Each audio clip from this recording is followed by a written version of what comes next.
हिम्मत कैसे हुई? मैं जान से मार दूंगा। मैं बहुत इज्जत करता था तुम्हारी। बहुत खूब आयतुल साहिबा, सुबह और शाम दोनों ऑस्कर विनिंग परफॉर्मेंस, जबरदस्त। मेरी बात सुनो, मेरे शौहर ने सच में शादी की है या सिर्फ एक कॉन्ट्रैक्ट मैरिज है, ये बताओ। चलो अलीना, लेट हो रहा है। एक मिनट रुको तो सही अली।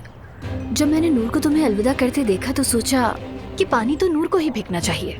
जब वेकेशन से अलीना वापस आएगी, सिर्फ एक ही चीज उसे मिलेगी, मायूसी। नाज़ान, तुम्हारा कोई बच्चा नहीं, यही सच है, इस पे सोचो। बहुत खूबसूरत जगह है। क्या उतनी खूबसूरत है जितना तस्वुर करती है आप? हाँ बिल्कुल, वैसे ही है ये जगह।